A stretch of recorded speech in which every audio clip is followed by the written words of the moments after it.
नमस्कार, मैं हूं गरिमा और आप सभी का स्वागत है हमारे इस खास कार्यक्रम में।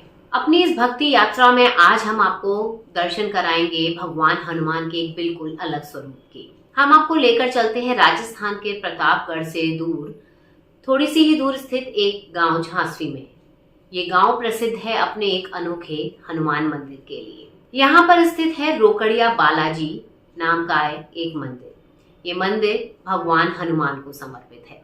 हे दुख भंजन मारुति नंदन, सुन लो मेरी पुकार, पवन सुत विनती बारंबार। रोकड़िया बालाजी, जैसा कि नाम से ही साफ होता है कि इस मंदिर का जो संबंध है रोकड़ यानी कि पैसे से है। चलिए सबसे पहले हम आपको इस मंदिर के बनने की कहानी और इस मंदिर से जो जुड़ी मान्यता है वो बताते हैं। दरअसल भगवान हनुमान इस मंदिर में एक अलग स्वरूप में विराजमान है। आमतौर पर जो देश भर में हनुमान जी की मूर्तियां हैं उनसे थोड़ा अलग है यहाँ पे जो भगवान की जो प्रतिमा है। अपने स्वरूप में भगवान दाढ़ी मूंछों के साथ और एक खास जेब भगवान के जो प्रतिमा है उसके पेट पर भी इस मंदिर में बनी हुई है।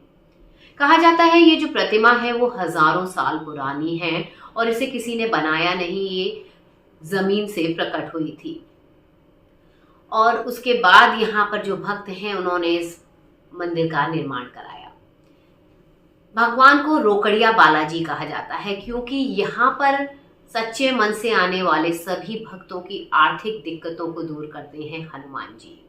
जी हाँ, रोकड़िया बालाजी की खास मान्यता है कि ये जो हनुमान जी का मंदिर है यहाँ भगवान अपने भक्तों को पैसे उधार देते हैं। दरअसल पुरानी मान्यताओं के जो कहानियां इस मंदिर से जुड़ी चली आ रही हैं उनकी अगर बात की जाए तो उनके अनुसार काफी समय पहले भगवान की जो इस प्रतिमा के ऊपर जेब लगी हुई है उस जेब में से लोगों को पैसे मिलते थे। जो भक्त यहाँ अपनी आर्थिक दिक्कतों को लेकर आता था या किसी तरह की उसे पैसे उधार चाहिए होते थे तो स्वयं भगवान हनुमान अपने भक्तों को पैसे उधार देते थे। भक्त भगवान की इस जेब में हाथ डालते थे और जितने भी पैसों की जरूरत उसे होती थी वो उस जेब से उसे मिल जाते थे। खास बात यह है कि ये जो पैसे भगवान उधार देते थे उस पर भक्त को किसी भी तरह का ब्याज नहीं देना होता था और ना ही लौटाने की कोई समय सीमा थी। जब भक्तों का काम पूरा हो जाता था और उन पर पैसे वापस आते थे वो भगवान का उधार वापस दे देते थे उनकी उसी जेब में इन पैसों को वापस डालकर। इस तरह से दूर दूर तक भगवान का जो ये एक स्वरूप है और उधार जो देने की भगवान की ये जो कहानी थी वो प्रचलित थी। लोग दूर दूर से आते थे और अपनी आर्थिक दिक्कतों का समाधान इस मंदिर से उनका होता था। भक्तों में जितना ये मंदिर प्रसिद्ध था उतना ही चोरों में भी हो गया और कहा जाता है कि एक बार जब गलत नीयत से किसी चोर ने भगवान की जेब में हाथ डाला तो उसका हाथ वहीं फंसा रह गया।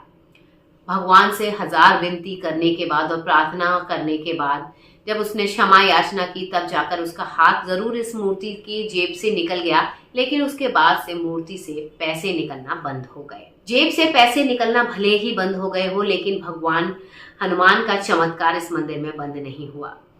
जो भी भक्त अपनी सच्ची श्रद्धा से इस मंदिर में आता था, अपनी आर्थिक दिक्कतों को लेकर आता था, कहते हैं कि भगवान की ऐसी कृपा होती थी उस पर कहीं ना कहीं से पैसों का इंतजाम हो जाता था और उसकी सभी आर्थिक दिक्कतें दूर हो जाती थी।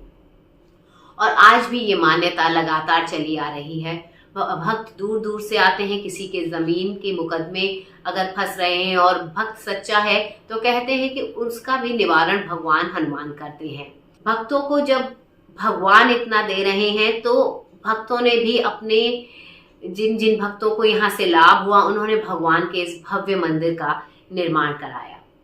आज भी लोग दूर दूर से आते हैं भगवान बालाजी के स्वरूप के दर्शन करने और जो भी उनकी दिक्कतें हैं वो हनुमान जी दूर करते हैं।